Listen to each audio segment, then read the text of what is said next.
My name is Ibrahim Fawzy, and I'm Arabic into English translator, and I will translate an excerpt of Hassan Akram's Plan to Save the World.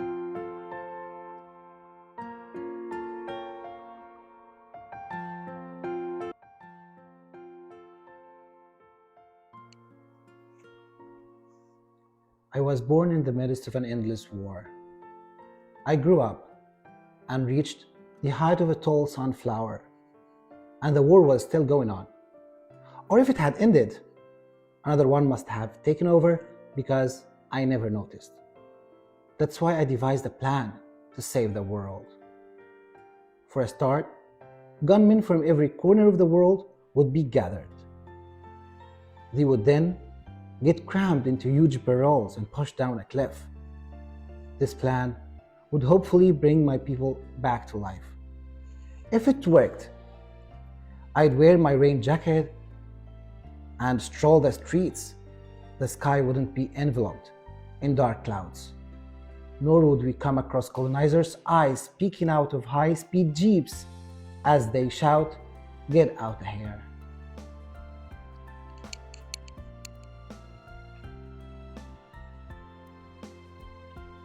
Yeah, I am Ibrahim Fawzy, and I translate. I work between Arabic and English. I'm a translator and an academic.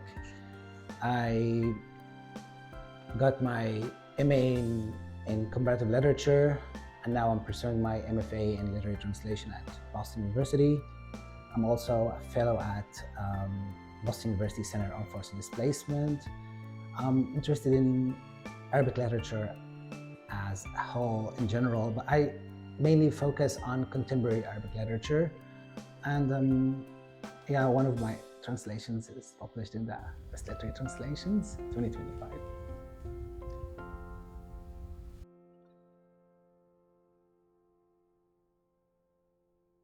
I think I got an email through one of my friends saying it's a good initiative and you have to submit one of your translations. To be honest, I think I submitted one of the texts I translated when I started out.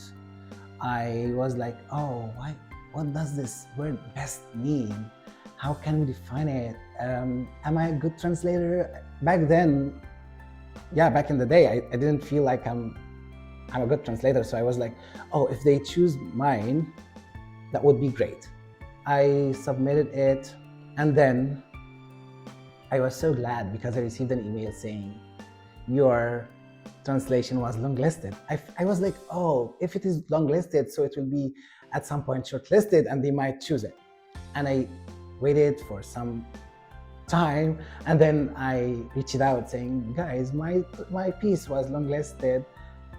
Would it be included in the anthology? And they were like, no, it's longlisted, and it will be mentioned. This will be mentioned in the anthology. I was so glad because sometimes we actually believe in what we do, but we need recognition, and we need some people to say that, yeah, you're on the right path, you're doing great.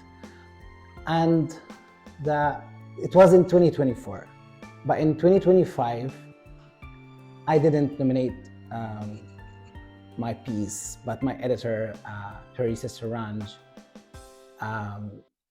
nominated it. Parisa's a lovely editor, and when I first submitted the text, she was glad to read it, and she was like, yeah, it's interesting, we will include it in the coming issue. And then she submitted it and it was chosen, and now it's included in this anthology, and I'm so proud of this step in my career as a translator.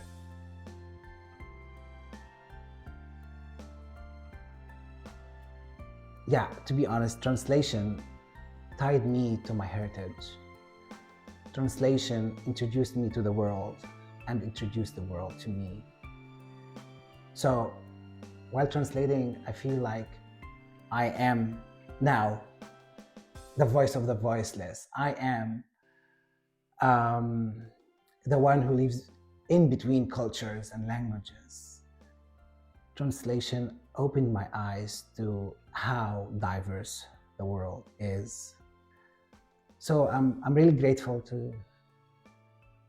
for translation and the way it introduced me to the world. Translation is the greatest thing that happened in my life. It tied me to all the lovely stuff about my origins as African, as Arab, and as a human being.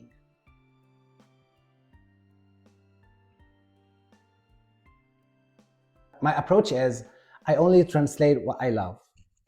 So, because I believe that translation is a labor of love. So, I choose what I love in terms of I read a text. Arabic is my native language. So I read a lot, and my pace as a reader is fast in Arabic. So I read a lot in Arabic, and from various regions by various authors.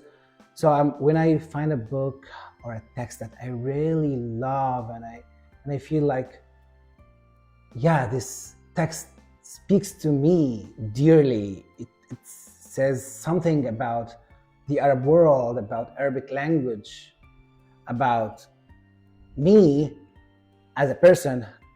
I say to the text that I love you so much, and I want to let others love you as well.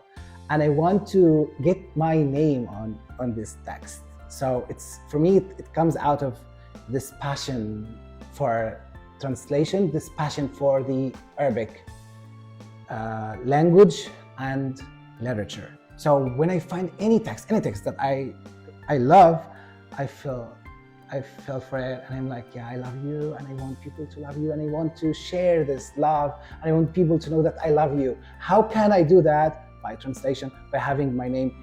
This text is by so and so and translated by Ibrahim Fawzy. So I feel like, yeah, now this text belongs to me. And after translating it, I feel like it says that, Ibrahim, I love you.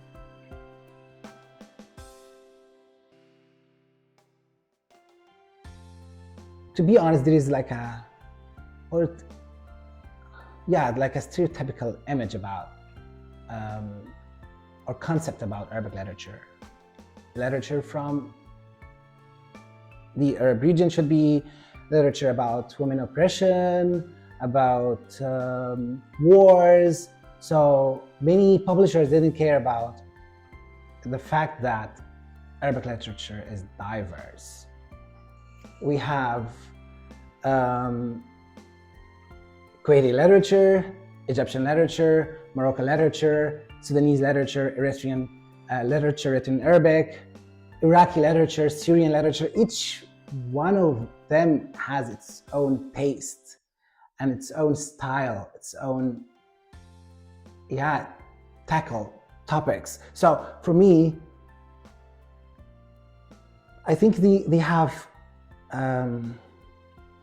put the Arabic literature in just one box, and then they kept searching, looking for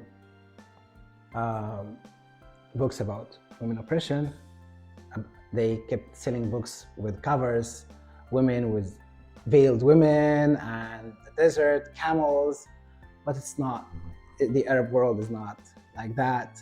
So we have all kinds of literature. As for my work, I just want the texts that contribute to the world literature, that can be read as world literature. You will never feel that. Texts that deal with the human experience. For the book I'm translating now, A Plan to Save the World, that I read an excerpt of, this book is about war, but it's narrated from the standpoint of a child. So, and it's funny. People are like, oh, is Arabic literature funny? We used to Arabic literature to be about suffering, about oppression, as I told you. But I really want to deconstruct this stereotypical image, and I think many translators from Arabic to English out there are working hard to introduce the Arabic literature in a different way.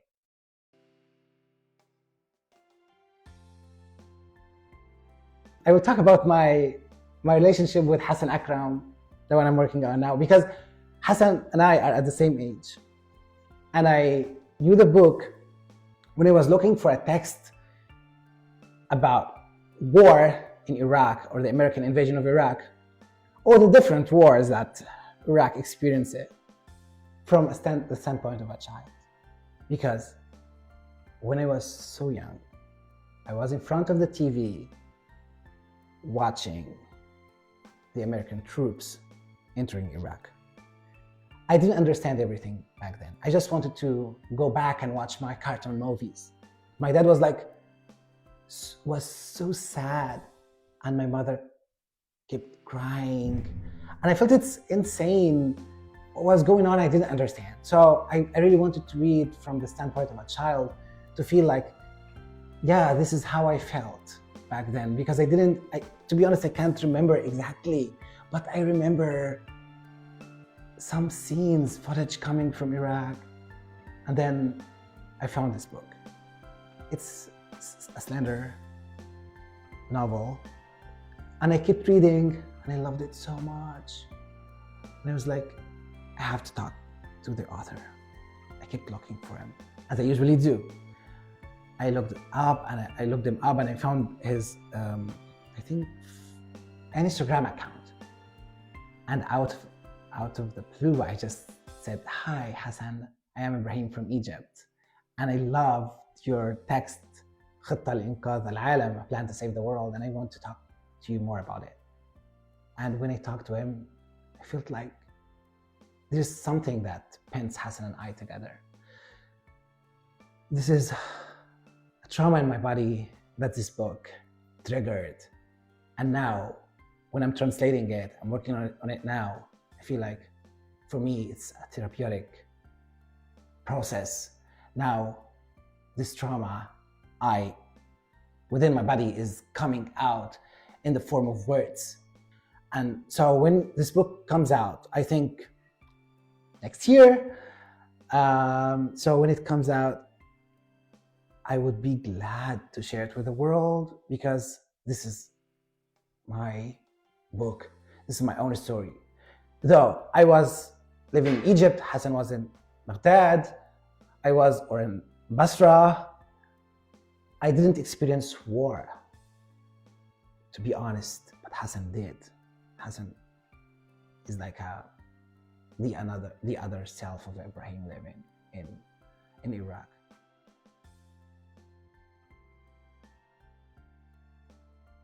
It's interesting to talk about it because in the Arab world now, literature is, we live in the age of the novel, and we have many wonderful writers out there. And some critics say that, the literary scene is not as good as it used to be in the past. But for me, from my point of view, the literary scene now, with all the prizes in the Arab world, prizes like the IPAB, the International Prize for Arabic Literature, prizes like Katara, and so many others, encouraged authors to write and to share their own stories with the world. And now we have new voices from Sudan, from Kuwait, for example. He's not a new voice, he's an established writer like Khalid al-Nasrallah. I'm working on one of his novels, The White Line of Night, الخط الأبيض من الليل. And also writers like Muhtayn al-Isa from Kuwait, like Mohsen al-Ramli, and many of his books were translated. And Tariq Imam from Egypt. So we have very diverse voices, though many of the writers now focus on the historical novel. As for in the Arabic literature and translation, I think now also there is more opportunities for Arabic literature and translation, with many funds coming out from prizes like IPAF because they pay a lot of money or they fund the translation of the winner and the short-listed books. And also with Juh Al-Harthi winning the Booker Prize and other books being, I think, being long-listed or short-listed for the Booker Prize. Also, Arabic literature is now making its way to the world literature. And also funds from English Pen, helps a lot.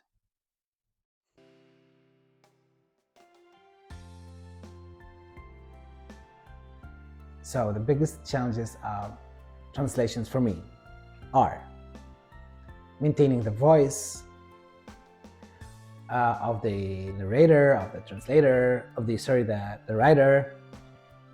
Also translating the cultural aspects of the text, being the dilemma of being faithful to everything, being faithful to the text, to the language you're translating from and the language you're translating into, being faithful to the author, to the audience, to the publisher, and and to naturalize the text. Sometimes at some point readers should be we should fernize them. They should get a slap on the face. Watch out, it's not written originally in English, it was written in any other language and then translated. And you have to know that it's translated at some point, because translation is bringing something new to the table, something that you have to care about.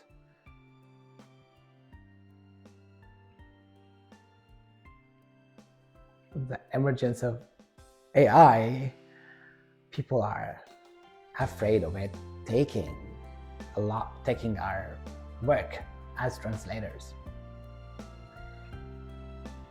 I'm not fully sure about that, but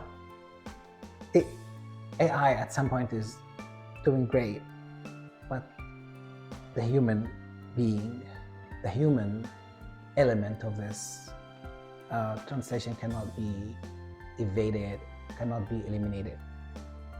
If publishers out there don't want to pay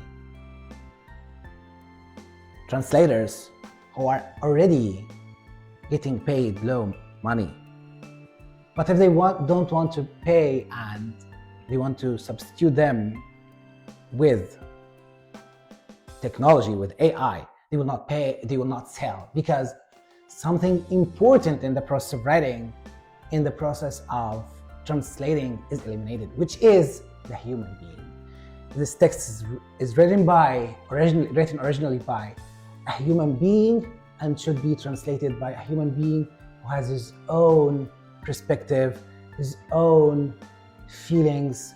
As I told you, if you send this book, Plan to Save the World, to the AI, it will come up.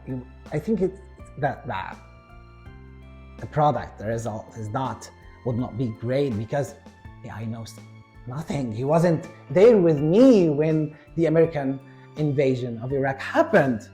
He wasn't there with Hassan when he decided to write this book. So we still have opportunity to work, but we have to know how to deal with these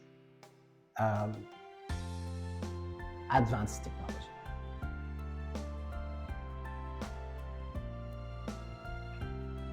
My advice to emerging translators and to translators out there who are starting out their career is to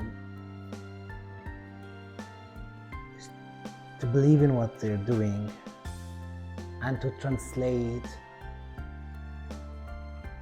whatever they love, and whatever they love will find an interested reader.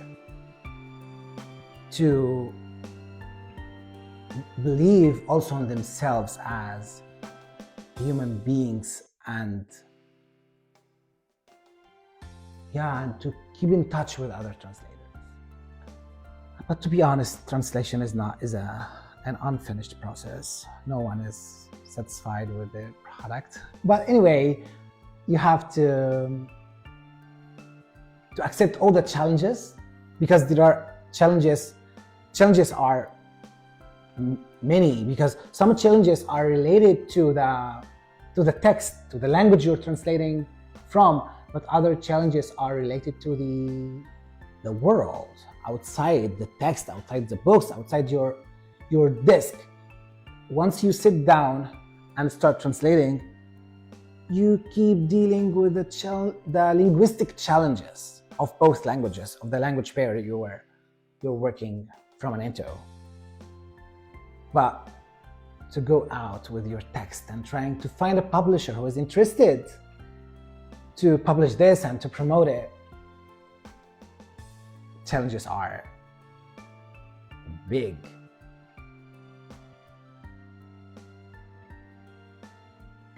I'm grateful and thankful to you for having this interview with me, and for editing this lovely series of best literary translations, because it comes as a recognition of the hard work, the hard labor done by translators. And I encourage people, translators, to submit their texts, encourage editors to promote their hard work working with translators who already working with authors, to submit. And I am also urging people to support each other in this, especially amidst what's going on, because this time is terrible and we all need to just show solidarity and support each other, to show love. It is the best time to show love, and this is for everyone, but for translators, my final word is to continue being the voice of the voiceless.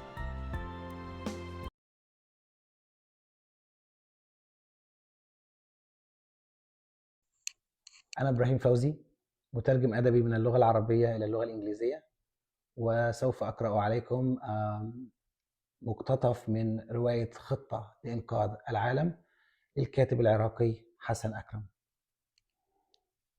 لأني ولدت في الحرب وكبرت فيها حتى صرت بطول نبتة عباد الشمس ولم تنتهي، أو ربما انتهت وبدأت حرب أخرى. فكرت مع نفسي بأن أضع خطة لإنقاذ العالم، خطة تجعلنا ندفع بالمسلحين من كل مكان إلى زاوية ضيقة من الأرض، ومن ثم نعبئهم ببراميل كبيرة وندحرجها من أعلى التلة.